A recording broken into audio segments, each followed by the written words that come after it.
Hello students, कैसे हैं आप लोग। मेरा नाम है रोहित सिंघल। स्टूडेंट्स, आज हम क्या टॉपिक डिस्कस करेंगे। आज हम टॉपिक डिस्कस करेंगे डिविडेंड पॉलिसी। इसको देखो, चैप्टर बोलना गलत होगा क्योंकि ये बहुत ही छोटा टॉपिक है, ठीक है ना। या बोलना चाहो तो बहुत छोटा चैप्टर है। Clear.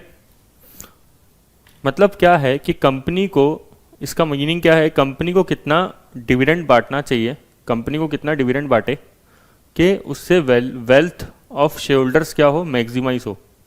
Wealth of share holders क्या रहे, मैक्सिमाइज रहे। ठीक है। आपको हमेशा ये फिलोसफिकल अंडरस्टैंडिंग फाइनेंशियल मैनेजमेंट में क्लियर होनी चाहिए कि जो कंपनी का जो मेन ऑब्जेक्टिव होना चाहिए, कंपनी का जो फाइनेंस के जो पर्सन्स होते हैं उनका मेन ऑब्जेक्टिव क्या होना चाहिए, to maximise share holders wealth. हमेशा ध्यान रखना है ना। पूरे फाइनेंशियल मैनेजमेंट का अगर आपसे कोई ऑब्जेक्टिव पूछ ले, पूरे एफएम का ऑब्जेक्टिव क्या है सिंगल लाइन में, तो to maximise share holder wealth. सारे काम उसी वजह से हो रहे हैं। ठीक है। अब 3 मेन डिसीजंस होते हैं इस चीज के लिए, इस ऑब्जेक्टिव को पूरा करने के लिए 3 मेन डिसीजंस होते हैं। पहला फाइनेंसिंग डिसीजन, दूसरा इन्वेस्टिंग डिसीजंस या इन्वेस्टमेंट डिसीजंस, ठीक है, और तीसरा डिविडेंड डिसीजंस। ठीक है। फाइनेंसिंग डिसीजन मतलब क्या कि पैसा कैसे उठाएं मार्केट से, ठीक है, सोर्सिंग किस तरीके से करें कि कंपनी की जो weighted average cost of capital है वो मिनिमम आए। अब weighted average cost of capital बोला तो आपको कॉस्ट ऑफ कैपिटल चैप्टर याद आ जाना चाहिए। इसलिए मैं हमेशा बोलता हूँ कि डिविडेंड पॉलिसी जो चैप्टर है या टॉपिक है उसको कब देखना चाहिए, कॉस्ट ऑफ कैपिटल के बाद में। ठीक है ना। कॉस्ट ऑफ कैपिटल देखो, उसके बाद जो है डिविडेंड डिसीजंस वाला टॉपिक देखो, थोड़ा ज़्यादा समझ में आएगा। तो वेटेड एवरेज जो कॉस्ट ऑफ कैपिटल है WACC, वो क्या होनी चाहिए, उस पर्सन का ऑब्जेक्टिव होना चाहिए फाइनेंस मैनेजर का कि WACC मिनिमम आए। सर ऐसा क्यों? क्योंकि किसी भी असेट की वैल्यू निकालना है या किसी भी चीज़ की वैल्यू कैसे निकालते हैं अपन, जो इनकम होती है अपॉन उसमें कॉस्ट ऑफ कैपिटल कर देते हैं। ठीक है ना भाई। ये किस चीज़ का फॉर्मूला हो गया, एक तरीके से परपिचुटी तक का, कि कोई भी इनकम परपिचुटी तक मिलेगी तो income of next year divided by WACC। ठीक है ना, यही फॉर्मूला होता है। तो इससे वैल्यू आएगी।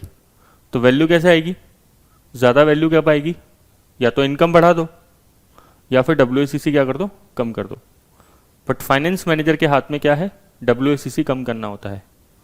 तो उसका मेन दिमाग इसी में लगता है, WACC कम करने के अंदर। इन्वेस्टमेंट डिसीजंस मतलब पैसा उठा लिया, अब कहाँ पैसा इन्वेस्ट करें, कहाँ पैसा इन्वेस्ट करें कि NPV क्या आए, पॉजिटिव आए। NPV पॉजिटिव है मतलब कि जो उस प्रोजेक्ट से रिटर्न है वो ज़्यादा है कंपनी के कॉस्ट ऑफ कैपिटल से। इसका मतलब NPV क्या है, पॉजिटिव है।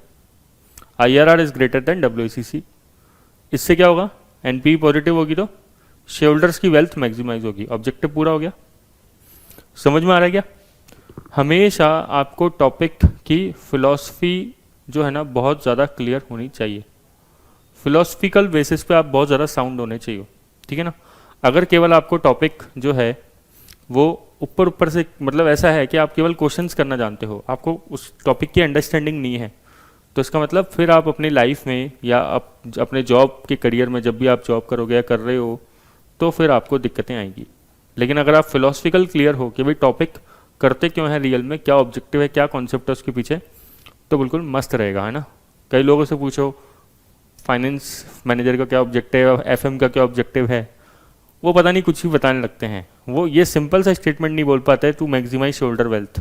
अगर बोल भी देते हैं तो वो कई बार ऐसा होता है कई लोगों के साथ कि उनको अंदर तक फील होती है, कई लोगों को तो अच्छी बात है अगर जिनको पूरा फील है इस सेंटेंस का अंदर तक कि इसका मीनिंग क्या है रियल में।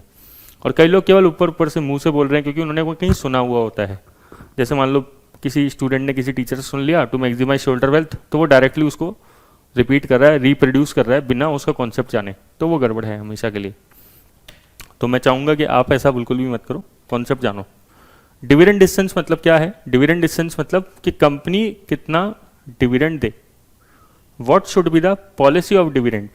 ठीक है, कि कंपनी डिविडेंड दे या नहीं दे, डिविडेंड देगी तो क्या शेयर होल्डर की वेल्थ पे इफेक्ट पड़ेगा, और डिविडेंड नहीं देगी तो क्या शेयर होल्डर की वेल्थ पे इफेक्ट पड़ेगा। तो हम इस टॉपिक में, इस चैप्टर में यही डिविडेंड पॉलिसी के बारे में डिस्कशन करने जा रहे हैं। ठीक है ना, कि डिविडेंड कंपनी का कितना पे आउट होना चाहिए, पे आउट होना भी चाहिए या नहीं होना चाहिए, पे आउट 100% होना चाहिए या 0% होना चाहिए। ठीक है, 100% होगा, 0% होगा, तो कंपनी की पॉलिसी क्या रहेगी। ठीक है, तो अब अपन पढ़ रहे हैं डिविडेंड डिसेंट चैप्टर या टॉपिक। तो डिविडेंड जो पॉलिसी है, अब इसमें कुछ थ्योरीज होती हैं। ठीक है, थ्योरीज बोलती हैं कई कि डिविडेंड कितना भी बांटो, कई लोग क्या बोलते हैं डिविडेंड कितना भी बांटो, कुछ फिलोसफर्स ऐसे थे कि डिविडेंड कितना भी बांट लो वो इररिलेवेंट है। मैं इररिलेवेंट को जानबूझ के इररिलेवेंस लिख रहा हूँ, क्यों? क्योंकि बुक्स में इसी तरीके से दे रखा होता है। और कई लोग क्या बोलते हैं कि डिविडेंड बांटना क्या है, डिविडेंड बांटोगे तो फर्क पड़ेगा, वैल्यू पे फर्क पड़ेगा। कई लोग बोलते हैं क्या, डिविडेंड चाहे बांटो या नहीं बांटो, वैल्यू ऑफ फर्म क्या रहेगी या वेल्थ ऑफ शेयर होल्डर्स क्या रहेगी, सेम रहेगी। वैल्यू ऑफ फर्म या फिर क्या बोल लो, वेल्थ ऑफ शेयर होल्डर्स क्या रहेगी इस स्कूल ऑफ थॉट के हिसाब से, सेम रहेगी। और कई लोग क्या बोलते हैं कि नहीं, डिविडेंड बांटोगे तो वैल्यू ऑफ फर्म अलग होगी या वेल्थ ऑफ शेयर होल्डर्स अलग होगी। और कई लोग बोलोगे, ये लोग बोलेंगे डिविडेंड रिलेवेंट वाले में कि डिविडेंड नहीं बांटोगे तो वैल्यू ऑफ फर्म अलग हो जाएगी।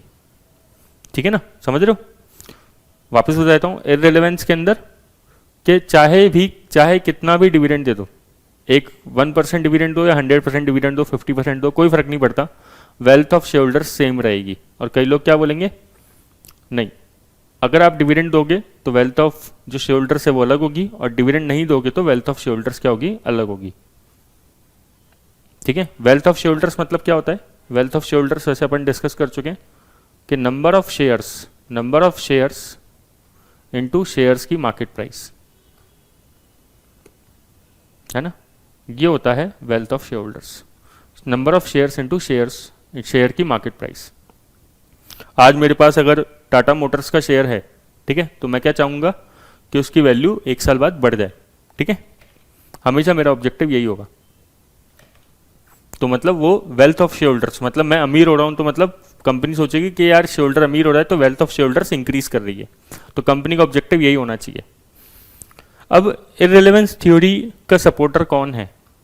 सबसे मेन है इसमें एमएम, मोदी, गिलानी, मिलर।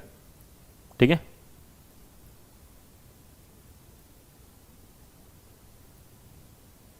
ये ध्यान रखना, ये 2 पर्सन है। ठीक है ना, एक नहीं है ये पर्सन। क्लियर क्या? तो अब लेकिन इनके पापा का नाम क्या था, इनकी मम्मी का नाम क्या था, इन्होंने थ्योरी कब दी थी, ये सब काम का है क्या? ये सब काम का नहीं है। ठीक है, किस तरह इनका फुल फॉर्म बता दो, कोई मतलब नहीं है। ठीक है, फालतू टाइम वेस्ट मत करो, बस सिंपल ये याद रखो कि मोदी, गिलानी, मिलर। हाँ, तो एमएम मॉडल जो है बता सकते हैं, लेकिन कोई फ़ायदा नहीं है बताने का। तो एमएम मॉडल जो है मोदी, गिलानी, मिलर, वो क्या कहता है, चाहे कितना भी डिविडेंड बांट लो, ठीक है, चाहे डिविडेंड कितना भी बांट लो, वेल्थ ऑफ या नहीं भी बांटोगे कोई फर्क नहीं पड़ेगा, वेल्थ ऑफ शेयर होल्डर्स उतनी ही रहने वाली है। और रिलेवेंस वाले क्या बोलते हैं, इसमें जैसे कुछ पर्सन्स है, वॉल्टर और गॉर्डन। ठीक है, अब इनकी थ्योरीज क्या है वो अपन को जानने की जरूरत नहीं, क्योंकि कोर्स में नहीं है, बस मैंने नाम बता दिया आपको, वॉल्टर और गॉर्डन। ठीक है, यहाँ पे तो नाम था मोदी, गिलानी अपने कोर्स में, कि मोदी, गिलानी नाम दे रखा है रेलेवेंस के अंदर, बाकी वॉल्टर और गॉर्डन का तो नाम भी नहीं दे रखा बुक के अंदर। ठीक है, रेलेवेंस थ्योरी के अंदर। क्लियर क्या? तो इसको थोड़ा सा देख लेते हैं। अच्छा, एक होती है कौन सी थ्योरी, एक अलग होती है। ठीक है, रेजिडुअल थ्योरी होती है एक। रेजिडुअल थ्योरी जो है वो इररिलेवेंस के थ्योरी के जैसी होती है। इररिलेवेंस थ्योरी क्या होती है कि डिविडेंड कितना भी बांट लो या नहीं भी बांटोगे कोई फर्क नहीं पड़ेगा, शेयर होल्डर्स की वेल्थ उतनी ही रहने वाली है। रेजिडुअल थ्योरी क्या बोलती है, रेजिडुअल थ्योरी ये बोलती है कि कंपनी को डिविडेंड बांटना चाहिए, कंपनी मस्ट पे डिविडेंड। अच्छा एक बात हो, कंपनी डिविडेंड कहाँ से बांटेगी? एक क्वेश्चन पूछता हूँ ना, प्रॉफिट में से, तो प्रॉफिट में से कंपनी डिविडेंड बांट सकती है, ठीक है। और डिविडेंड, अगर डिविडेंड बांटने के बाद अगर कुछ बच जाता है तो उसे क्या बोलेंगे? रिटेन अर्निंग, ठीक है। अगर कंपनी डिविडेंड नहीं बांटती तो ये रिटेन अर्निंग क्या होगा? ये कंपनी के लिए काम में आ सकता है, ठीक है। काम में कहाँ आ सकता है? कंपनी इसको बिजनेस में, इसे क्या बोलते हैं? प्लगिंग बैक ऑफ प्रॉफिट, सुना है कभी नाम? Plugging back of profits. Retain earning के लिए क्या बोलते हैं वर्ड? एक प्लगिंग बैक ऑफ प्रॉफिट्स, कि प्रॉफिट को वापस से बिजनेस में री इन्वेस्ट करना, ठीक है। तो या तो कंपनी डिविडेंड बांट दे या बिजनेस में वापस से इसको री इन्वेस्ट कर ले। तो रेजिडुअल थ्योरी क्या बोलती है? ध्यान सुनना, रेजिडुअल थ्योरी बोलती है कि सबसे पहले ये चेक करो कि आपको बिजनेस में कितना इन्वेस्टमेंट करना है। से आपको बिजनेस में इन्वेस्टमेंट करना है 1 लाख का, ठीक है। कोई प्रोजेक्ट है, कोई कैपिटल बजटिंग आप किसी प्रोजेक्ट का कर रहे हो, ठीक है, और किसी प्रोजेक्ट में पैसा लगेगा 1 लाख का, और कंपनी ने जो प्रॉफिट कमाया है वो सपोज करो 60,000 कमाया है, ठीक है। तो रेजिडुअल थ्योरी क्या बोलती है कि पहले पूरा का पूरा जो प्रॉफिट है, ठीक है, उसको पहले इन्वेस्ट करो। सबसे पहले तो देखो इन्वेस्टमेंट रिक्वायरमेंट कितनी है। जैसे अपने केस में कितनी है? 1 लाख है, तो सर कमाया तो 60,000 ही है, तो पूरा का पूरा 60,000 बिजनेस में इन्वेस्ट कर दो। बाकी 40,000 की और ज़रूरत पड़ेगी, उसके लिए न्यू शेयर इशू कर देना। समझ रहे हो बात ध्यान से? तो इस केस में डिविडेंड कितना हो जाएगा? 0। भाई कंपनी ने 60,000 कमाया, कंपनी जो है 60,000 पूरा का पूरा बिजनेस में डाल देगी, कंपनी बिल्कुल भी डिविडेंड नहीं देगी, और इवन 1 लाख की रिक्वायरमेंट थी तो 40,000 के नए शेयर इशू कर देगी। समझ में आया? रेजिडुअल थ्योरी क्या बोल रही है? सबसे पहले ये देखो कि इन्वेस्टमेंट कितना करना है, ठीक है। अगर कुछ पैसे बच जाए इन्वेस्टमेंट करने के बाद, तब जाके डिविडेंड बांटना। अब सपोज करो कंपनी ने कमाया होता 1,60,000 कमाया होता, ठीक है, तो कंपनी को इन्वेस्ट कितना करना है? 1 लाख करना है, तो कंपनी पूरा 1 लाख जो है इधर से इन्वेस्ट कर लेगी प्रॉफिट में से, फिर भी कितना बच जाएगा? 60,000। तो 60,000 कंपनी क्या बांट सकती है? डिविडेंड बांट सकती है, ठीक है। ये कौन सी थ्योरी होती है? रेजिडुअल थ्योरी होती है, ठीक है।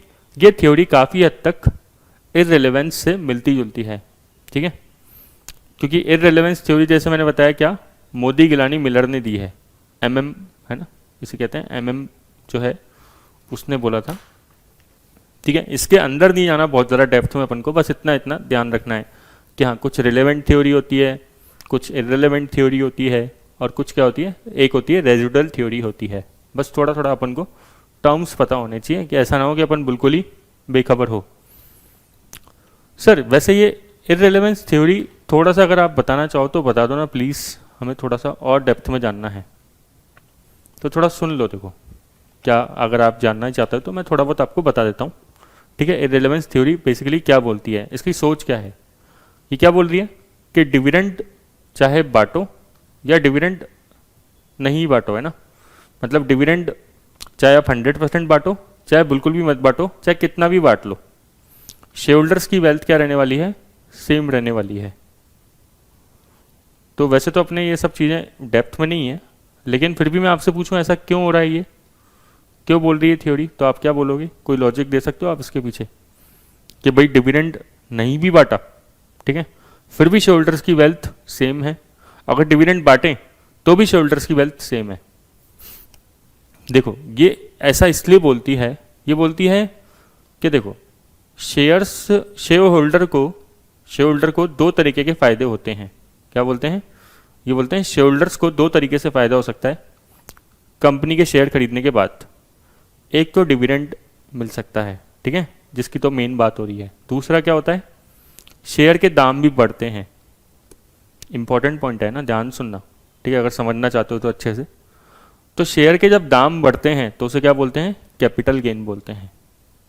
तो ये थ्योरी क्या बोलती है, अगर मान लो कंपनी ने डिविडेंड बांटा, ठीक है, तब शेयर के पास क्या पहुंच जाएगा, डिविडेंड पहुंच जाएगा, ठीक है, डिविडेंड पहुंच जाएगा। लेकिन कंपनी मतलब सब पूरा का मतलब कंपनी क्या कर नहीं कर पाएगी, री इन्वेस्ट कहीं नहीं कर पाएगी, है ना, क्योंकि कंपनी ने अगर पूरा का पूरा डिविडेंड बांट दिया अपने प्रॉफिट का तो कंपनी री इन्वेस्ट कुछ नहीं कर पाएगी।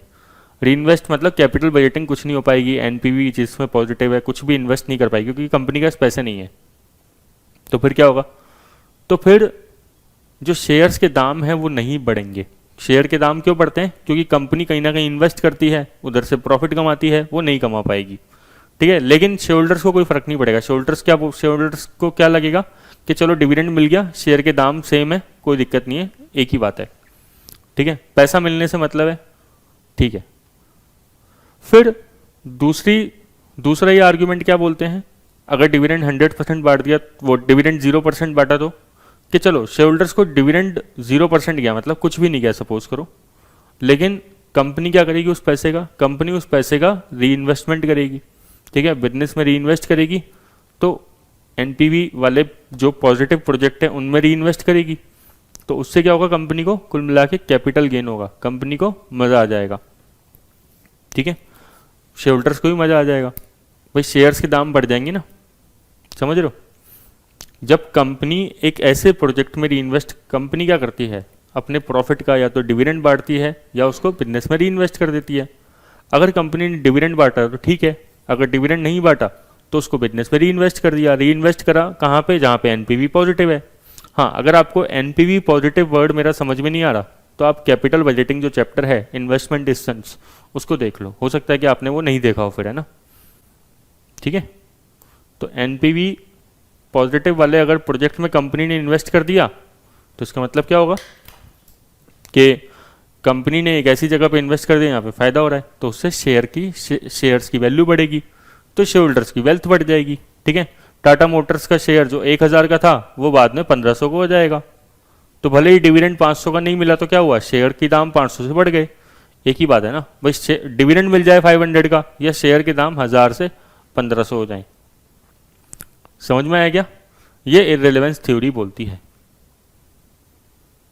क्लियर। इसलिए ये बोलती है, जो एमएम है वो बोलता है कि कंपनी डिविडेंड बांटे या नहीं बांटे कोई फर्क नहीं पड़ता, शेयर होल्डर्स की वेल्थ तो सेम रहेगी, ठीक है। बहुत सारे लोग थे जो एमएम मॉडल से पहले अपनी थ्योरीज देते थे, वो बोलते थे डिविडेंड इतना बांटना चाहिए, इतना बांटना चाहिए, एमएम आया, एमएम बोला शांत, ठीक है, कुछ भी फर्क नहीं पड़ेगा, डिविडेंड तुम कितना ही बांट लो, शेयर होल्डर्स की वेल्थ उतनी ही रहने वाली है, सेम, ठीक है। एमएम ने आके ये स्टेटमेंट दे दिया समझ गया क्या बात को। अब लेकिन क्या है एमएम की इस बात का है क्या है, कुछ थोड़ी सी अजम्पशंस है, ठीक है। क्यों अजम्पशंस क्यों है, एमएम ने क्या, वैसे अपने इतना डेप्थ में है नहीं, लेकिन फिर भी मैं थोड़ा बहुत आपको हिंट देता हूँ। जैसे एमएम क्या बोला कि डिविडेंड और कैपिटल गेन दोनों की दोनों हो सकते हैं, है ना। अब आप सोचो भाई दोनों हो सकते हैं, लेकिन दोनों पे जो टैक्स रेट है पर्सनल शेयर होल्डर्स की वो डिफरेंट हो सकती है। अगर आपको पता हो, जैसे इंडिया में क्या होता है कि dividend receive from Indian company exempt होता है अगर थोड़ा बहुत अमाउंट है तो, ठीक है। मैं ज़रा टैक्स में नहीं जा रहा, लेकिन इनकम टैक्स में इनकम इंडिया में एक सेक्शन होता है, सेक्शन 10 क्लॉज 34, ठीक है। उसमें क्या होता है कि डिविडेंड की इनकम कुछ हद तक एग्जम्प्ट होती है शेयर होल्डर्स के लिए, लेकिन कैपिटल गेन तो एग्जम्प्ट नहीं होता, ठीक है। तो फिर शेयर होल्डर की वेल्थ सेम कैसे रही, अगर मान लो शेयर होल्डर को डिविडेंड मिल गया, ठीक है, तो कैपिटल गेन नहीं हुआ, तब तो ठीक है वेल्थ बढ़ गई। लेकिन अगर मान लो डिविडेंड नहीं मिला, ठीक है, डिविडेंड कंपनी ने 0 बांटा लेकिन कैपिटल गेन हो गया, तो कैपिटल गेन हो गया तो कैपिटल गेन पे तो टैक्स लग जाएगा, डिविडेंड मिलता है तो डिविडेंड पे तो टैक्स नहीं लगता। होप आपको मेरी बातें समझ में आ रही है कुछ, ठीक है। तो ऐसा टैक्स रेट अलग अलग हो सकता है ना, कि डिविडेंड पे और कैपिटल गेन पे टैक्स रेट अलग अलग हो, ठीक है। दूसरी बात क्या है, दूसरी बात यह है कि जैसे कैपिटल गेन है, कैपिटल गेन शेयर होल्डर्स को हुआ तो शेयर्स जो बाय या सेल होंगे, ठीक है, उस पर थोड़ा सा ब्रोकरेज भी लग जाएगा ना, अब जैसे डिविडेंड मेरे को 500 का मिलता, या फिर 1000 का शेयर 1500 में बिकेगा, ठीक है, तो 500 पे ब्रोकरेज लग जाएगा। 1000 का शेयर अगर 1500 में बिकेगा तो, अगर आपको पता हो तो सिक्योरिटी ट्रांजैक्शन टैक्स, एक एसटीटी नाम से टैक्स होता है जब शेयर बेचते हैं, या फिर ब्रोकर जो होता है वो अपनी दलाली ले लेता है, कमीशन ले लेता है शेयर ब्रोकर के थ्रू आप शेयर बिकवाओगे तो, लेकिन डिविडेंड मिलता तो कुछ भी नहीं होता। तो एमएम जो भाई साहब हैं इन्होंने क्या अजम्पशन ली है कि दुनिया ऐसी है जहाँ पे कोई टैक्स रेट नहीं है। तो कितनी अनरियलिस्टिक अजम्पशन है। इन्होंने बोला दुनिया ऐसी है जहाँ पे कोई ब्रोकरेज नहीं है या कोई ट्रांजैक्शन कॉस्ट नहीं है। तो एमएम की जो अजम्पशंस हैं वो थोड़ी सी क्या है, अनरियलिस्टिक है, थोड़ी क्या काफ़ी अनरियलिस्टिक है। तो इसलिए दोनों चीज़ें सेम नहीं हो सकती ना कभी भी। समझ पा रहे हो क्या? ज़्यादा डेप्थ में घुस गए अपन है ना, बट फिर भी आपको समझ में आ गया होगा, ठीक है। तो हमेशा ध्यान रखना कि कंपनी क्या करती है, कंपनी के सामने हमेशा एक डिलेमा रहता है। डिलेमा क्या है कि जो कंपनी ने प्रॉफिट कमाया कंपनी उसको रिटेन करे या फिर डिविडेंड बांटे। रिटेन करना कंपनी को क्यों अच्छा लगता है? क्योंकि कंपनी को बीच बीच में प्रोजेक्ट्स में री इन्वेस्ट करना होता है, मींस कैपिटल बजटिंग डिसीजंस लेने होते हैं। जो पॉजिटिव एनपीवी होती है उसमें इन्वेस्ट करना होता है, ठीक है। और सबसे बड़ी बात क्या है कि रिटेन अर्निंग जो एक ऐसी चीज़ होती है कंपनी का, इस पे कोई इशू कॉस्ट भी नहीं लगती है। अब जैसे कंपनी को 10 लाख किसी प्रोजेक्ट में इन्वेस्ट करने हैं, 10 लाख किसी प्रोजेक्ट में इन्वेस्ट करने हैं, ठीक है, और कंपनी के पास करंट ईयर का प्रॉफिट है 4 लाख का। तो कंपनी अगर 10 लाख में से 4 लाख खुद के फंड्स में से मतलब डिविडेंड नहीं बांटे और रिटेन अर्निंग को यूज़ कर ले तो कितना अच्छा होगा। क्यों? क्योंकि देखो अगर अब देखो 10 लाख का इन्वेस्टमेंट रिक्वायर्ड है, 4 लाख अवेलेबल हैं, तो बाकी 6 लाख के तो नए कंपनी को नए शेयर इशू करने पड़ेंगे। अब जब कंपनी नए शेयर इशू करेगी तो सोचो नए शेयर इशू करने में तो शेयर की इशू की फ्लोटेशन कॉस्ट पे आएगी। फ्लोटेशन कॉस्ट क्या होती है? जब शेयर इशू करते हैं तो उसको फ्लोट करने की कॉस्ट लगती है, ठीक है, मार्केट में, जैसे अंडरराइटिंग कमीशन, प्रोस्पेक्टस छपवाना। लेकिन अगर कंपनी ने ये अपना खुद का इंटरनल फंड्स यूज़ किया 4 लाख, तो उस पर कोई शेयर इशू कॉस्ट या फ्लोटेशन कॉस्ट लग रही है? कुछ भी नहीं लग रही है। तो सबसे चीपेस्ट मतलब काफ़ी फ़ायदे वाली चीज़ होगी ना कि कंपनी के लिए कुछ कॉस्ट लगेगी नहीं आराम से, ठीक है। तो डिविडेंड इररिलेवेंट थ्योरी क्या बोलती है बताओ? Dividend irrelevant theory Modigliani, जैसे मैंने बताया, एंड मिलर, इन्होंने दी थी, ठीक है। एमएम मॉडल कहते हैं। इन्होंने बोला कि कोई टैक्सेशन नहीं है, कोई ट्रांजैक्शन कॉस्ट नहीं है, नो मार्केट इनपरफेक्शन, मतलब मार्केट बिल्कुल परफेक्ट है, ठीक है। ये इन्होंने थ्योरी दी है। वैसे ये अजम्पशंस दी है इन्होंने, तो ये अजम्पशंस में थोड़ी सी दिक्कत है जैसे मैंने बताया आपको, ठीक है। और शेयरहोल्डर्स ये बोलते हैं कि शेयरहोल्डर्स को वेल्थ इंक्रीज करनी है, हो सकता है कि वेल्थ वो डिविडेंड के थ्रू इंक्रीज हो जाए या फिर कैपिटल गेन के थ्रू, मतलब 500 का शेयर 1000 में हो जाए या फिर 500 का डिविडेंड मिल जाए। शेयर होल्डर को तो किस बात से मतलब है? पैसा मिल रहा है, ठीक है, वो चाहे डिविडेंड के फॉर्म में मिले चाहे कैपिटल गेन मिले। तो बोले कोई दिक्कत नहीं है, कैसे भी कंपनी चाहे डिविडेंड बांटे नहीं बांटे, डिविडेंड पॉलिसी कुछ भी हो, तो कंपनी को स्ट्रेस में आने की जरूरत नहीं है बस इनकी। लेकिन ये बात क्या है, ये कुछ अजम्पशंस पे बेस है। अजम्पशंस थोड़ी सी मैंने बताया अनरियलिस्टिक अजम्पशन है, क्योंकि टैक्सेशन तो होता है मार्केट के अंदर, ट्रांजैक्शन कॉस्ट, ब्रोकरेज भी होती है, ठीक है, और मार्केट कभी भी परफेक्ट नहीं होता, ठीक है।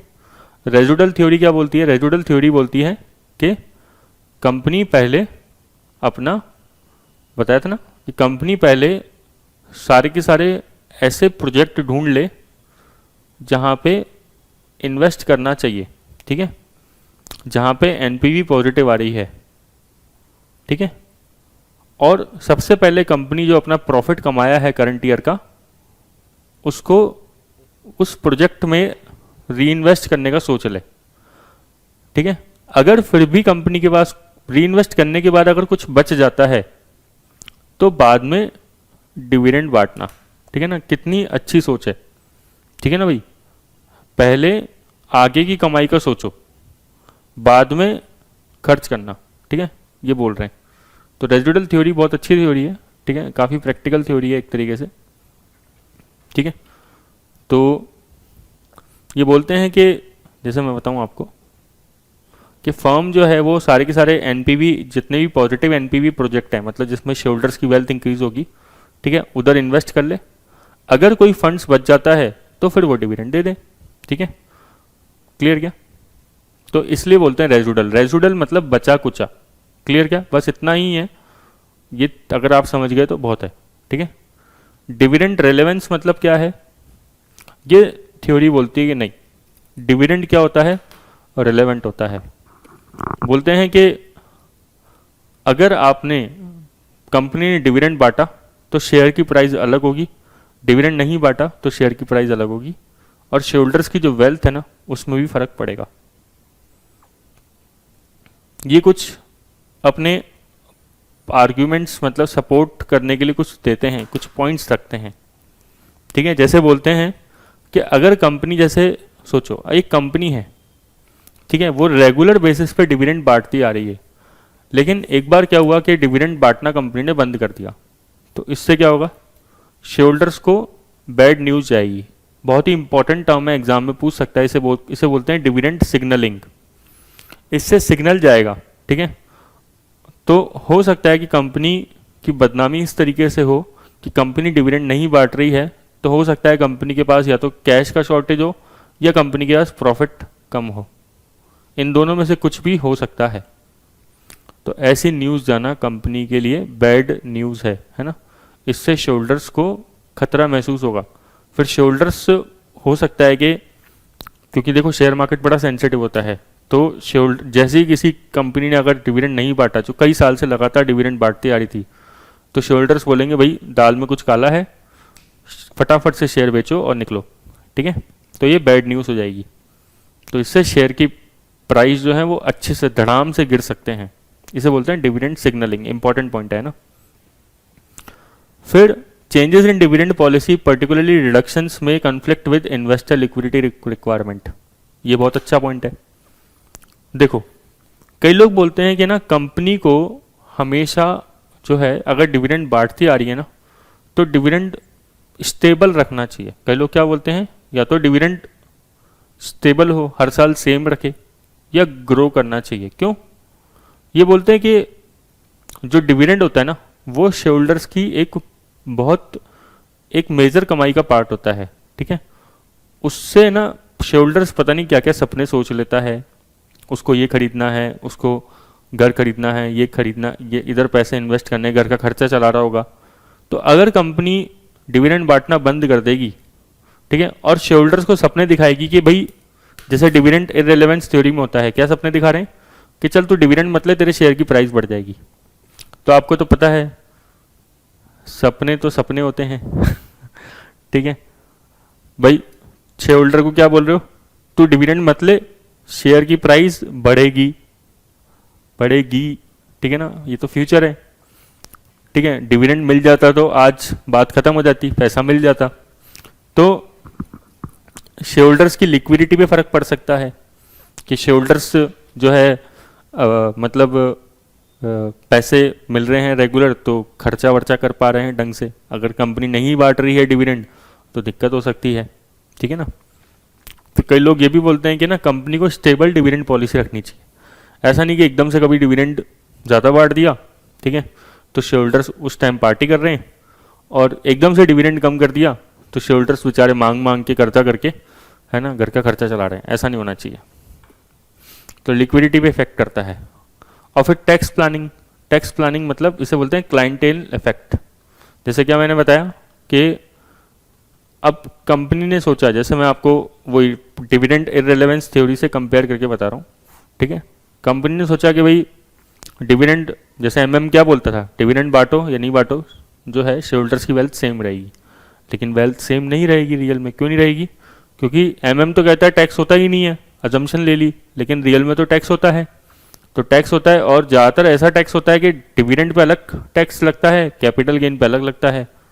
तो शेयर होल्डर्स की जो टैक्स प्लानिंग है वो तो बिगड़ जाएगी ना पूरी की पूरी। ठीक है, अगर बार बार कंपनी फ्लक्चुएट करेगी तो। ठीक है, तो कई लोग ये भी बोलते हैं इस तरीके से कि कंपनी डिविडेंड बांटे या नहीं बांटे, ये चेक करे, क्या चेक करे कि इससे शेयरहोल्डर्स के टैक्स में क्या इफेक्ट आएगा। ठीक है ना, मतलब शेयरहोल्डर्स का टैक्स तक कंपनी को ध्यान रखना चाहिए। ठीक है, अब मैं आपको बताऊं एक इम्पॉर्टेंट बात, जो डिविडेंड का अमाउंट होता है ना जनरली एग्जम्प्ट होता है ज़्यादातर, और स्मॉल अमाउंट होता है। ठीक है, और जैसे आपको डिविडेंड हर साल मिल जाता है, ठीक है, तो वो स्मॉल होता है, थोड़ा थोड़ा अमाउंट मिलता है। और जो कैपिटल गेन होता है ना, कैपिटल गेन, वो जनरली आप देखना, जनरली बता रहा हूँ मैं, एक्सेप्शन की बात नहीं कर रहा, वो टैक्सेबल होता है और लार्ज अमाउंट होता है, ऐसा स्टडीज में भी पाया गया है। ठीक है, तो as a result company tend to adopt a stable dividend policy and keep shareholders inform of any changes. अब जैसे देखो, इसमें देखो कितना अच्छा पॉइंट है, a company dividend policy should be one that maximise the wealth of its shareholder. अब ये 4 पॉइंट पढ़ो, आपको बहुत अच्छा सा लगेगा, मतलब कुछ समझ में आएगी कुछ बातें। जैसे some companies pay a dividend every year और every quarter as a matter of tradition and shareholder expect the dividend. When the dividend is paid regularly, the dividend will be factored into the share price by the market, and non-payment of the expected dividend may greatly affect the share price of the stock and has a very negative impact on the company ability to raise funds in the future या capital in the future। मतलब वही बात, अगर आप हर साल dividend बांट रहे हो तो शेयरहोल्डर को एक आदत सी हो गई है। अब आप उस आदत को अगर तोड़ोगे तो शेयर की जो प्राइस है वो गिर जाएगी। ठीक है ना, तो दिक्कत होगी। ठीक है, देखो जैसे if when a company has paid a dividend consistent dividend historically, it may maintain same dividend level even during a period of lower growth. It has sufficient return earning from undistributed profit. मतलब company ने अगर लगातार जो है अच्छा dividend बांटा है लेकिन करंट ईयर में प्रॉफिट कम है, ठीक है, तो भी कंपनी को क्या है डिविडेंड बांटना चाहिए, लेकिन वो कैसे बांटेगी, पिछले सालों के प्रॉफिट में से निकाल के बांट सकती है। ये बस कुछ एग्जाम्पल चल रहे हैं ना, मैं कोई रीडिंग नहीं लगा रहा, कहीं आप सोचो कि रीडिंग लगा रहे हैं सर। ठीक है, मैं बस आपको दिमाग में, हाँ ऐसे भी होता है। देखो ये 4 पॉइंट मैंने जानबूझ के डाले हैं ताकि आप समझो, देखो इस तरीके से भी हो सकता है। When company historically increase its dividend each year, shareholder में expect the dividend increases to continue. अगर कंपनी, जैसे अपन करते हैं ना growth rate, G is equal to B into R, ठीक है, तो अगर मान लो ग्रोथ रेट हर साल 10% की है तो शेयरहोल्डर्स को फ्यूचर में क्या लगेगा कि यार ग्रोथ रेट 10% की है।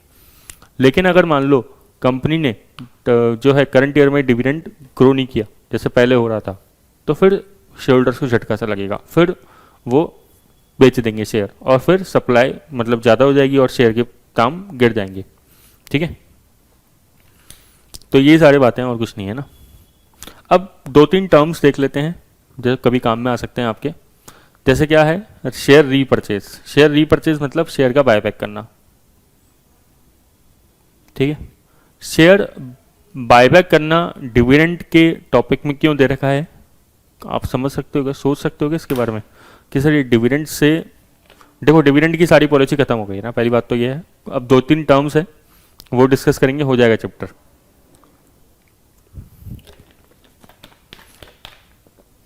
मेरा क्वेश्चन ये है कि शेयर बायबैक जो है वो डिविडेंड पॉलिसी में क्या कर रहा है। देखो इंपॉर्टेंट बात समझना, आज आपके पास 100 की मार्केट वैल्यू वाला शेयर है। ठीक है, कंपनी क्या करती है, आपसे शेयर बायबैक कर लेती है। ठीक है, और कंपनी बायबैक करने के लिए मार्केट वैल्यू से ज़्यादा में खरीदती है शेयर, क्योंकि आप उसके शेयर होल्डर हो ना, तो 105 में खरीद लेती है। तो इसका मतलब क्या है, जो ये 5 है एक्स्ट्रा जो मिल रहा है आपको, ये कई लोग क्या कहते हैं कि ये डिविडेंड ही तो है एक तरीके से। ठीक है ना, तो अपन इस टॉपिक को क्या पढ़ रहे हैं, ये जो पढ़ रहे हैं टॉपिक्स, जो ये 3 टॉपिक हैं, ये शेयर रीपरचेज, स्क्रिप डिविडेंड और बोनस इशू। ठीक है, इन तीनों को क्या बोलते हैं, ऑल्टरनेटिव्स टू डिविडेंड। क्या बोलते हैं इसको, ऑल्टरनेटिव टू कैश डिविडेंड। ठीक है, ऑल्टरनेटिव टू कैश डिविडेंड की कंपनी डिविडेंड डायरेक्टली ना देके क्या कर सकती है, शेयर का बायबैक कर सकती है। आपको एक बात बताता हूँ, बहुत ही अच्छी बात है, देखो ध्यान सुनना, इम्पोर्टेंट है। अभी है ना इंडिया में जो सरकारी कंपनी है, क्या बोलते हैं उसको, पीएसयू, पब्लिक सेक्टर अंडरटेकिंग, मतलब गवर्नमेंट कंपनीज, ठीक है। आपने कभी सुना होगा इंडिया में जो गवर्नमेंट कंपनीज है वो 3 तरीके से क्लासीफाई है। एक तो महारत्न कंपनीज, एक नवरत्न कंपनीज और एक मिनी रत्न कंपनीज। सुना है ऐसा, ठीक है। ये टर्नओवर, नेटवर्थ, इनके बेसिस पे डिवाइडेड है, प्रॉफिट्स वगैरह इसके बेसिस पे। कंपनी क्या कर रही है, लेकिन ये पब्लिक सेक्टर अंडरटेकिंग से दुखी हो गई है सारी की सारी, है ना। गवर्नमेंट क्या कर रही है, सारी पीएसयू से दुखी हो चुकी है, ठीक है। शायद मैंने कंपनी वर्ड बोल दिया था। तो गवर्नमेंट जो है सारी इन कंपनी से, पीएसयू से दुखी हो चुकी है। तो गवर्नमेंट इन सबको प्राइवेटाइज कर रही है धीरे धीरे, ठीक है। तो प्राइवेटाइज कैसे करती है, ध्यान सुनना। प्राइवेटाइज एक तो कर रही है कि इनके शेयर को बेच रही है, ठीक है, खुद के पास जो शेयर्स हैं उसको बेच रही है, ठीक है। कंपनी में से गवर्नमेंट प्राइवेटाइज क्यों कर रही है, गवर्नमेंट बोलती है भाई फंड्स की कमी है, ठीक है। गवर्नमेंट का जो घाटा है, फिस्कल डेफिसिट है, वो इंक्रीज करता जा रहा है। फिस्कल डेफिसिट मतलब एक लॉस गवर्नमेंट का बजट के अंदर जो हर साल होता है, तो वो इंक्रीज करता जा रहा है। तो गवर्नमेंट बोल रही है कि इस घाटे को पूरा करने के लिए हम अपनी जो कंपनीज हैं उनको बेच रहे हैं, फंड्स की ज़रूरत है। तो कई बार ऐसा होता है कि कई लोग नहीं खरीदते हैं इन कंपनीज को, ठीक है। बट ये कंपनीज है ना, कई ऐसी भी हैं जो प्रॉफिटेबल कंपनीज है, जैसे बीपीसीएल, ठीक है। वैसे बड़ा क्रिटिसिज्म होता है कि बीपीसीएल जैसी कंपनीज को गवर्नमेंट प्राइवेटाइज क्यों कर रही है। भारत पेट्रोलियम कॉरपोरेशन लिमिटेड है ना, ठीक है, बीपीसीएल कंपनी गवर्नमेंट की है टारगेट में प्राइवेटाइज करने के लिए, तो क्रिटिसिज्म होता है। तो प्रॉफिटेबल कंपनी है, तो गवर्नमेंट क्या बोलती है, जैसे ये बैलेंस शीट है, ये एसेट साइड है, ये लाइबिलिटी साइड है, ठीक है। एक बार मान लेते हैं कंपनी के पास कैश पड़ा है 5,000 करोड़ का, ठीक है। ज़्यादा बड़ा अमाउंट नहीं है, गवर्नमेंट कंपनी, ध्यान रखना है ना, ठीक है। 5,000 करोड़ है। तो ये जो सरकार है, गवर्नमेंट है, गवर्नमेंट ऑफ इंडिया, लाइबिलिटीज़ में क्या होता है, इक्विटी शेयर्स होते हैं, इक्विटी एंड लाइबिलिटीज़ हेडिंग होती है बैलेंस शीट के अंदर, ठीक है। इक्विटी शेयर जो हैं बीपीसीएल के, वो किसने खरीद रखे हैं, गवर्नमेंट ने खरीद रखे हैं। तो कई बार, ध्यान सुनना, कई बार गवर्नमेंट क्या कहती है कि इन बीपीसीएल को कि तुम शेयर को बायबैक कर लो। बीपीसीएल को क्या बोलती है गवर्नमेंट, तुम शेयर को क्या कर लो, बायबैक कर लो। बायबैक करने से सोच रहे हो क्या फ़ायदा होगा, अपने आप भाई बीपीसीएल अगर बायबैक करेगी शेयर, या कोई भी कंपनी बायबैक करेगी, तो खुद के शेयर परचेज कर लेगी। तो बीपीसीएल के शेयर किसके पास है, गवर्नमेंट के पास है। तो बीपीसीएल अगर गवर्नमेंट से शेयर खरीद लेगी तो गवर्नमेंट के पास क्या पहुंच जाएगा, कैश पहुंच जाएगा। तो इनडायरेक्टली टारगेट पूरा हो गया ना। समझ में आया तो ठीक है, ठीक है, वरना वापस देख लेना वीडियो, आ जाएगा समझ में, ऐसी कोई दिक्कत नहीं है। थोड़ा सा कॉन्सेप्चुअल है, न्यूज़ वगैरह में आता रहता है इसलिए बता दिया, ठीक है। एक होता है स्क्रिप्ट डिविडेंड। स्क्रिप्ट डिविडेंड वैसे बायबैक कंपनी और भी 10 तरीके से कर सकती है, ठीक है, ठीक है, कई रीजंस होते हैं। स्क्रिप्ट डिविडेंड में क्या करती है कंपनी, देखो एक तो ये बोनस शेयर नहीं होता, ठीक है। क्या नहीं होता, ये बोनस शेयर नहीं होता, बोनस शेयर्स अलग होते हैं। कई लोगों ने बोनस शेयर पढ़ा होता है और वो सोचते हैं स्क्रिप्ट डिविडेंड और बोनस शेयर एक ही होता है, तो बोनस शेयर नहीं है, पहली बात तो ये है। तो स्क्रिप्ट डिविडेंड क्या है, मीन्स कंपनी एक स्क्रिप्ट इशू कर देती है। स्क्रिप्ट मान लो एक डॉक्यूमेंट है, ठीक है, और वो डॉक्यूमेंट है ना, जैसे बिल्स पेबल अपन बचपन में पढ़ते थे, बिल्स रिसीवेबल, बिल्स पेबल, इसकी तरह होता है। मीन्स ये एक नोट पेबल होता है, ठीक है। तो ये इशू कर देती है शोल्डर्स को। आप कह लो पोस्ट डेटेड चेक है एक तरीके से, ठीक है, क्योंकि कंपनी के पास अभी कैश है नहीं पे करने के लिए, तो कंपनी ने शोल्डर्स को एक मान लो पर्ची दे दिया। आप ये मान लो पर्ची मतलब समझ तो पेपर दे दिया कि भाई तुम इसको रख लो, ठीक है, और बाद में हमसे डिविडेंड ले लेना इसके बदले, जब हमारे पास पैसे होंगे। उसमें ड्यू डेट पे लिखी होती है, ठीक है, कि भाई 2 महीने बाद पैसे आ जाएंगे, हम आपको दे देंगे, अभी तो ये रखो, है ना। ये आश्वासन है, ठीक है, जैसे गवर्नमेंट करती है ना कई बार कि ये भरोसा है भाई रखो, इस ये विश्वास रखो, हम आपको डिविडेंड दे देंगे, ठीक है। तो उसे कहते हैं स्क्रिप्ट डिविडेंड। तो स्क्रिप्ट डिविडेंड क्या है? Dividend that is payable at a later date. Script dividend is paid by issuing script to the shareholders instead of paying dividend in cash. Script issued to shareholder as a dividend is a special form of note payable, ठीक है। तो ये company जब तक इसको पे नहीं करती तब तक कंपनी के लिए लाइबिलिटी बनता है स्क्रिप्ट डिविडेंड, ठीक है। बस इतना ही ध्यान रखना, वर्ड्स का मीनिंग याद होना चाहिए, पता होना चाहिए। और एक होता है बोनस इशू या स्क्रिप इशू, या इसको बोलते हैं स्टॉक डिविडेंड। कई नाम है इसके, स्टॉक डिविडेंड भी बोल सकते हैं। बोनस शेयर क्या होता है? अब ध्यान सुनो, देखो कंपनी के पास क्या है, कंपनी के पास बहुत जबरदस्त तरीके से प्रॉफिट्स हैं, ठीक है। ठीक है सर, बहुत बहुत ज़्यादा प्रॉफिट है कंपनी के पास। कंपनी उन प्रॉफिट का क्या कर सकती है? डिविडेंड दे सकती है आपको, ठीक है। प्रॉफिट में से ही डिविडेंड देते हैं, लेकिन कंपनी डिविडेंड नहीं देना चाहती। क्यों? क्योंकि डिविडेंड देंगे तो कंपनी के पास से कैश कम हो जाएगा, तो कंपनी कैश कम नहीं करना चाहती, ठीक है। तो कंपनी क्या करती है? इन प्रॉफिट को उठा के कैपिटलाइज कर देती है, ठीक है। तो उसे क्या बोलते हैं? अगर आपने कभी टर्म सुना हो तो कैपिटलाइजेशन ऑफ प्रॉफिट, बहुत ही इंपॉर्टेंट टर्म है ना, ठीक है। क्या बोलते हैं इस टर्म को? Capitalisation of profit. इसका मतलब क्या है कि कंपनी ने क्या किया है? बोनस शेयर इशू करे हैं, ठीक है। मींस इसकी जनरल एंट्री क्या होगी अगर पूछा जाए तो आपसे? जनरल एंट्री होगी कंपनी के पास जो रिजर्व्स एंड सरप्लस हैं वो कम हो जाएंगे, reserve and surplus account debit, ठीक है। और to share capital, to share capital, ठीक है। ये एंट्री इसकी हो जाएगी, reserve and surplus debit to share capital. क्या इससे बैलेंस शीट में लायबिलिटी साइड में चेंज आएगा? कुछ नहीं आएगा, कुछ भी चेंज नहीं आएगा ना। सोचो भाई, लायबिलिटी साइड तो सेम रहेगी, रिजर्व एंड सरप्लस कम हुए, शेयर कैपिटल बढ़ गई। क्या इससे बैलेंस शीट में कोई असेट साइड में चेंज आएगा? असेट्स में तो आ ही नहीं रहा, दोनों आइटम लायबिलिटी साइड के हैं, इक्विटी एंड लायबिलिटी। क्या इससे बैलेंस शीट में इक्विटी में चेंज आएगा? नहीं, क्योंकि इक्विटी के अंदर क्या क्या आता है? इक्विटी के अंदर इक्विटी शेयर भी आते हैं, रिजर्व एंड सरप्लस भी आता है, तो इक्विटी के अंदर भी चेंज नहीं आएगा, ठीक है। समझ रहे हो? क्योंकि देखो रिजर्व एंड सरप्लस कम हुए और शेयर कैपिटल बढ़ गया, तो इक्विटी में भी चेंज नहीं आया। लेकिन क्या हुआ? शेयरहोल्डर्स को बैठे बैठे free of cost, free of cost क्या मिल गए?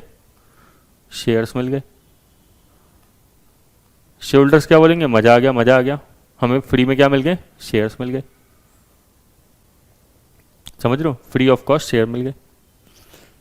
तो कंपनी ऐसा करती रहती है, बिल्कुल करती रहती है। जब कंपनी का प्रॉफिट अच्छा खासा हो जाता है लेकिन डिविडेंड देने का दिल नहीं है कंपनी का, तो कंपनी क्या बोलती है? बोनस शेयर ले लो, ठीक है। बोनस शेयर क्या बोलती है? ऐसे बोलती है, देखो जैसे अब मैं हूँ, मेरे पास सपोज करो Tata consultancy service TCS company के 10,000 शेयर हैं।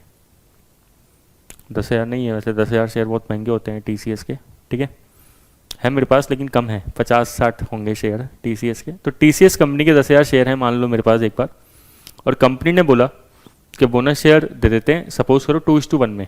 तो इसका क्या मतलब है कि हर एक शेयरहोल्डर को जिसके पास एक शेयर होगा उसको 2 शेयर मिल जाएंगे, ठीक है। तो मेरे पास 10,000 शेयर हैं, तो मुझे कितने मिल जाएंगे बताओ? 10,000 हर एक के बदले 2, सोचो तो 10,000 के बदले 20,000 शेयर मिल जाएंगे, ठीक है।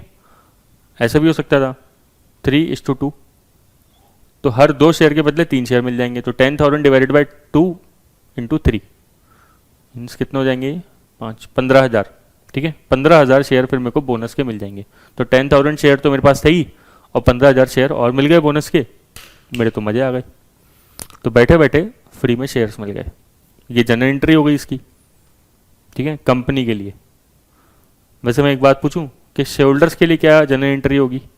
जब मान लो मेरे पास अगर TCS कंपनी के 10,000 शेयर्स तो पहले थे, वो तो मैंने परचेज कर रखे थे, इन्वेस्टमेंट टू कैश करके परचेज कर रखा होगा, investment in TCS to cash या बैंक। अब मेरे पास 10,000 शेयर्स के हिसाब से बोनस शेयर्स और आ गए, डिवाइडेड बाई 2 मतलब कितने, 5 इंटू 3, 15,000 शेयर बोनस के आ गए। तो 15,000 शेयर बोनस की क्या एंट्री होगी बताओ मेरी बुक्स में?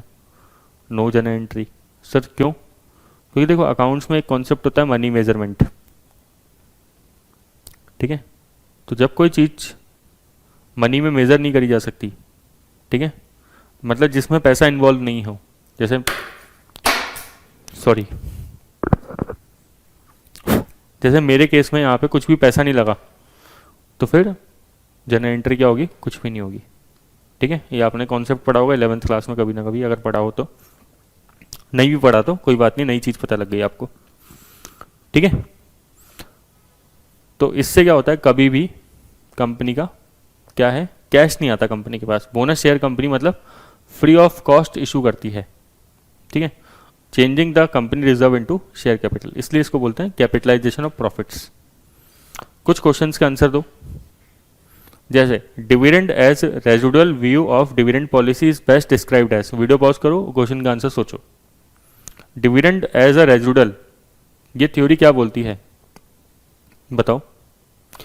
पहला point, dividend are paid if the company generate profit greater than the previous year, ये तो नहीं था। Profit made by the division of company in a particular country should be paid to the shareholders of same nationality, तो partiality हो जाएगी। Dividend should amount to the entire annual profit less amount paid in manager incentive scheme, नहीं ये भी फर्जी point है। Dividend should be paid only out of the cash flow after the company has finance it's all it's positive NPV project, ये सही point है कि भाई कंपनी एक बार पहले सारे के सारे एनपीवी जिसमें प्रोजेक्ट पॉजिटिव है उसमें पैसा लगा ले, पैसा बच जाए तो उसके बाद लगा लेना, ठीक है, डिविडेंड बांट देना, ठीक है। स्क्रिप डिविडेंड क्या होता है? Scrip dividend, dividend paid at a percentage on the nominal value of share, fix percentage rate. Dividend paid at the fix percentage rate on the market value of the shares, ये भी गलत है। Dividend payment date takes form of new share instead of cash, ठीक है, तो इसमें नए share देते हैं, जैसे मैंने बताया ना, नोट पेएबल की बात आ जाती है इसमें, ठीक है, वो वाली बात है। A cash dividend it is not fix but it decided on the directors and approve by the shareholders, फर्जी पॉइंट है, ठीक है। तो कुल मिला के डिविडेंड, स्क्रिप डिविडेंड में क्या होता है, वो नोट कंपनी इशू करती है, तो उस नोट को कई लोग बोलते हैं शेयर्स, ठीक है, स्क्रिप, ठीक है, ध्यान रखना, कंफ्यूज मत हो जाना कि सर आपने न्यू शेयर तो बोला नहीं था, वो न्यू शेयर मतलब न्यू स्क्रिप, ठीक है, instead of cash. Modigliani and Miller argue that, ये दोनों अलग अलग पर्सन है ना, ठीक है, कंफ्यूज मत हो जाना भाई, ये दोनों की दोनों अलग अलग पर्सन है, एक नहीं है ये। It is better to have the certainty of a known dividend now the uncertainty of having to wait, ये तो फर्जी पॉइंट है। Consistency of a company's dividend stream is irrelevant as the means of affecting shareholder wealth, समझ में आ गया होगा, यही point है, क्योंकि इसने अपनी थ्योरी कैसे दी थी कि कितना भी डिविडेंड बांट लो, ठीक है, डिविडेंड क्या रहेगा, इररिलेवेंट रहेगा, शेयरहोल्डर्स की वेल्थ को कोई चेंज नहीं करेगा। Reduction in dividend can convey bad news to the shareholders, ये तो गलत पॉइंट है, ये किस था, लेकिन ये किसी और का था, डिविडेंड सिग्नलिंग का था ये point. Only when a company has invested in all the positive NPV project should a dividend be paid if there are fund remaining, ये किसका पॉइंट है? पहली बात तो एमएम का तो नहीं है, ये था किसका, रेजिडुअल थ्योरी का पॉइंट, ठीक है, तो आंसर शुड बी बी। फिर बताओ, MM proposition concerning dividend policy rest on the number of assumptions, these includes, क्या अजम्पशन है कि कोई शेयर कॉस्ट नहीं है, कोई बैंकरप्सी कॉस्ट नहीं है, कोई टैक्सेशन नहीं है, कोई फाइनेंशियल गियरिंग नहीं है। तो देखो इसमें क्या इसने बोला था कि नो शेयर इशू कॉस्ट, ठीक है, और नो टैक्सेशन, ठीक है, मतलब मार्केट क्या है, परफेक्ट है। शेयर इशू कॉस्ट मतलब कोई ब्रोकरेज नहीं है, नो ब्रोकरेज, तो answer should be 1 and 3 D. Which of the following statement is true, बताओ कौन सा स्टेटमेंट ट्रू है? The traditional school of thought concerning dividend policy implies that the manager should adopt a high dividend policy as possible, तो ऐसा है क्या कि पहले ये होता था कि dividend policy implies that manager should adopt a high dividend policy as possible, तो पहले यही होता था, है ना, पहले लोग बोलते थे जैसे मोदी गिलानी मिलर से पहले, एमएम से पहले, मतलब ट्रेडिशनल मतलब एमएम से पहले क्या था व्यू, तो पहले बोलते थे भाई ज़्यादा डिविडेंड पे करो, शेयर होल्डर्स की वेल्थ अच्छी रहेगी। फिर एमएम मॉडल आया, एमएम ने क्या बोला कि डिविडेंड कुछ भी पे कर ले बेटा, कोई फ़र्क नहीं पड़ेगा, ठीक है। फालतू में परेशान हो रहे हो तुम लोग ऐसे क्वेश्चन सोच के, ठीक है। ये एमएम बोल रहा है, मैं नहीं बोल रहा। The MM school of thought implies that manager should adopt as low a dividend policy as possible. ऐसा तो एमएम ने बोला ही नहीं है, ठीक है। तो सेकंड स्टेटमेंट फॉल्स है, फर्स्ट स्टेटमेंट ट्रू है, ठीक है। तो ट्रू और फॉल्स,